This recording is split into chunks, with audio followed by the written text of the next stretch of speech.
In this tutorial, I'm going to be giving you an overview of Divi rows and the row options that come with them. Now, a row is the main organizational element in Divi, and it's how you create columns. So, Divi is made up of sections, rows, and modules. Sections are your largest organizational element, and sections contain rows inside of them. So, for example, here is a section with a white background, and inside of it I have two rows, this one here and this one here, and each of those rows have 3 columns. And inside each of the columns I have a single module. And if I were to edit this page and take a look at the structure, you'd see that structure reflected in the Divi builder. And so I'm looking at the secondary here, this main section that had the white background, and then 2 rows. Rows are the green things here. Each with 3 columns. That's what a row is. It's the main organizational element, and you can support various column structures. For example, if at any time you want to change a column structure, you can click the column structure icon here and get all the different column structures that rows support. So I have a 3-column row right now. If I wanted to change this to a 4-column row, for example, I could do that and add another blurb like that. And rows support various options as well. So if you bring up the row options, you're going to get a bunch of different stuff organized into 3 different tabs: the general settings, the advanced settings, and then custom CSS. Generally, everything you need to use a row and to use it well is in the general settings. But if you want some extra control, I want to kind of go above and beyond and customize the row a bit, you can head over to the advanced design settings, which has all kinds of great options. And if you're more of a developer and you don't want to use our design controls, well, then you can kind of input your own custom CSS in here, targeting the before and after pseudo elements, as well as the main element, which is the row itself. But in this tutorial, I'm just going to give you a basic overview of all these different row settings and kind of how they can be used together to create some really unique layouts. Using rows are kind of like the best way to diversify the content on your page, because they really just control how everything is organized. The modules that are themselves kind of the size and the shape and the position of the modules themselves on your page are kind of dictated by the rows. And so rows are very important when kind of creating a good flow on the page. And so first let's take a look at some of these basic options. So I'm going to delete out the row. Now I just have this 4-column row that I created with 4 different blurb modules inside of it. And I'm just going to update the page really quick so you can see what we're starting with here. And view the page. You can see here's this white section in the single 4-column row with 4 blurbs inside of it. So let's take a peek at these options. I'm going to open up the options tab. And the first option you see is make this row full width. What this does is it allows the row to break from the standard content width. So by default, every section and row on the page, except for a full width section, is limited to the content width that you define in the customizer or the default content width of the theme. But if you'd like to break this and let the row extend to the full width of the browser, then you can do that by clicking this. So if I say make this full width and save, you're going to see that change reflected on the page here. So I'm going to refresh, and you're going to watch these blurbs extend to the edge here. Oops, I forgot that I accidentally duplicated this. Let me delete that. And refresh again. And you can see these modules are getting close to the edge here. So one thing you can do with this effect, this full width effect, is create a full width image gallery of sorts. So I'm going to show you how to do that, which is kind of one of the main use cases for this full width row option that I'm showing you now. So I'm going to go ahead and delete all these blurbs, and instead I'm going to insert some images. So I'm going to insert an image module. I'm going to put a different image inside each of these columns. So I'm going to choose a different image for each.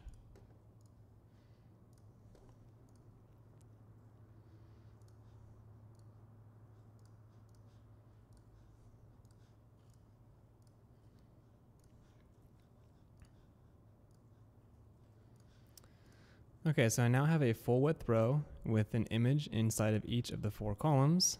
So once again, I'm going to head and update this so we can take a look, refresh the page. So those blurbs are going to be deleted, and in their place I've added 4 images, as you can see.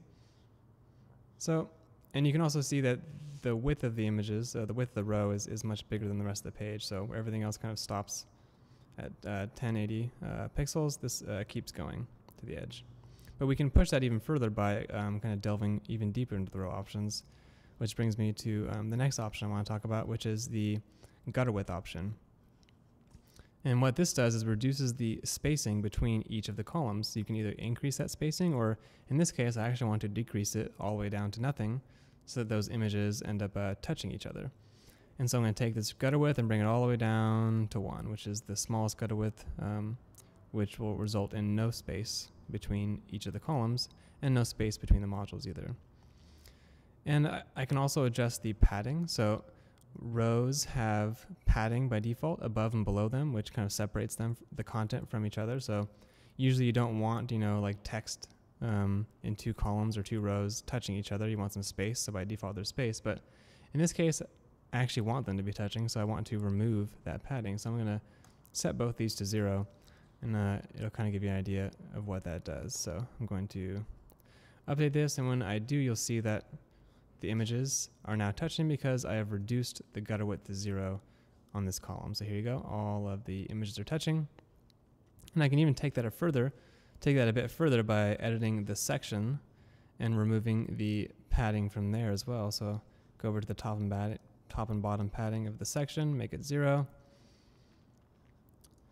Update, and then you can see how we've kind of transformed this column in this section entirely into something completely different. So now we have this full width column of images, row of images that touch each other and extend the full width of the browser.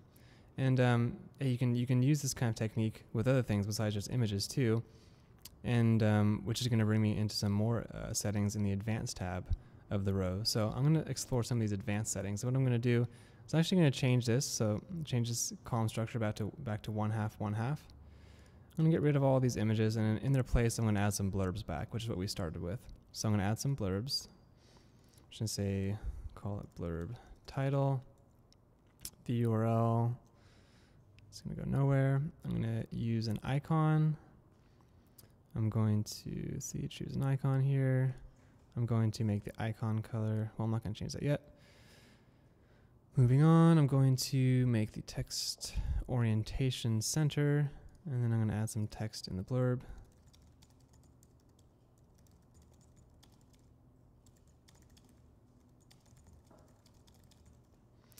Okay, so we've added back a standard blurb. I'm going to duplicate it and put it over into the other column there. So now we have 2 blurbs in a 1/2, 1/2 column.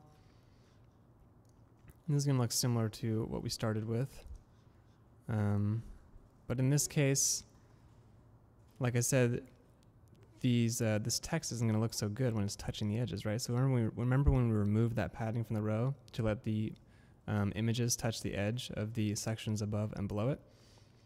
Well, here is why we usually have padding in those rows, because letting text touch other text kind of just looks funky. It's hard to read. So in this case, I'm going to use the custom padding inside the blurb to get rid of that. So I'm going to go into the blurb and adjust some of these advanced design settings to kind of get a different look. So I'm going to change the padding to 100 in all these areas. Change all the margins to 0. I'm going to give it a background color. So I'm going to change the background color to purple. Or let's see, let's do green.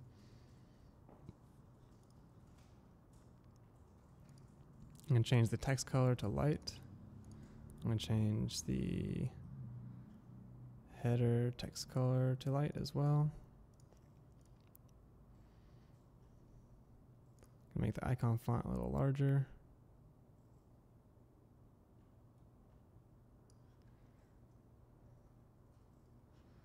And I'm going to save that. And then I'm going to duplicate it into this column here. And I'm going to change the background color of this one to something different. So let's make it, how about orange? Okay, so I've added some modules, some blurb modules into this section.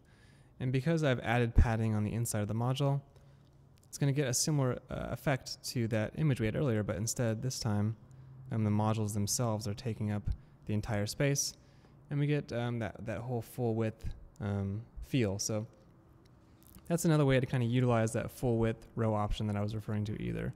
But let's step back a bit and think of another way to use that. So instead of adjusting the blurb, what I can do is actually, let's start from scratch here. So I'm going to clear this layout and show you another way to get a similar effect. So I'm going to load my pre-made layout, and I'm going to make this row full width, just like I did before. I'm going to remove the gutters and the padding.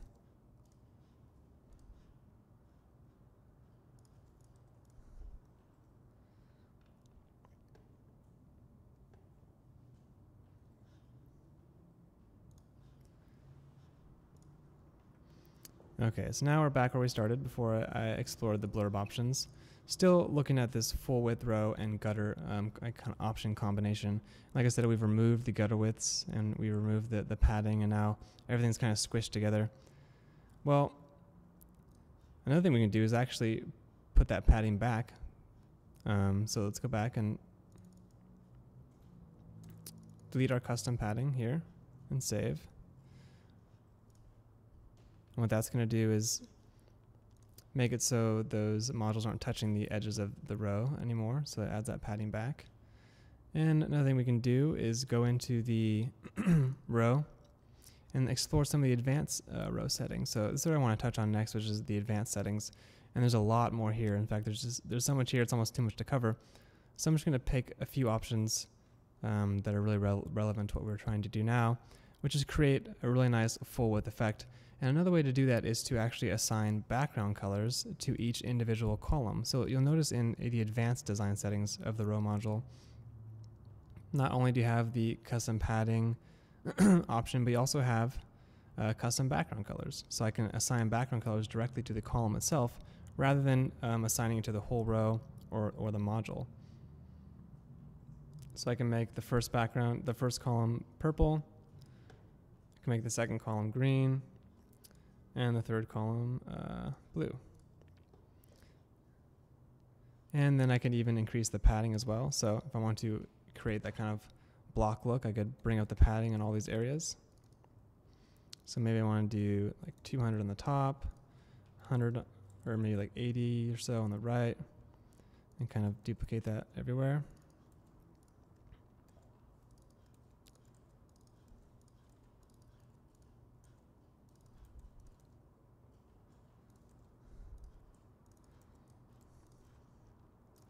And let's save and exit and see what this looks like. So what I've done here is I've added padding to each column, the column itself, not the row, and I've added custom background colors to those columns. And now you're going to see the effect, which is this kind of classic full width row effect. And as you extend the browser and make it smaller, it all adapts with the browser size. In this case, I'd probably want to adjust these modules as well and make the text color a little bit lighter and whatnot to really kind of polish this style. And I probably wanted to remove the padding from the sections as well. But yeah, that's another example of how to use some of these advanced settings to get some completely different effects that were never possible before we added these row options. Another classic look would be to do the 1/2 look. Then I could get rid of this, duplicate it, maybe switch these background colors around. Maybe make this one green and this one purple.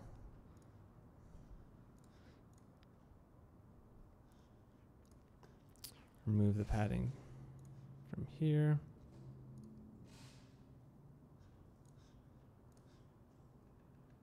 Looks good. Okay, I'm going to save.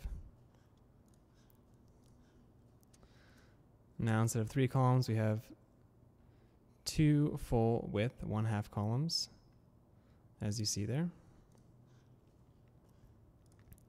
And we'd probably want to remove the padding from these rows as well. So going back to that option which I mentioned earlier, just so everything butts up against itself and creates this like really seamless effect.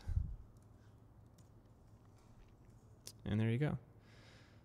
So, yep, that's just one of the effects you can create with these row setting combinations.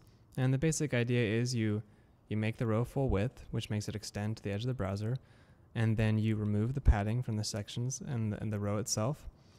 And then you add padding to the columns inside of the rows, so that there's kind of space between the content and the edge.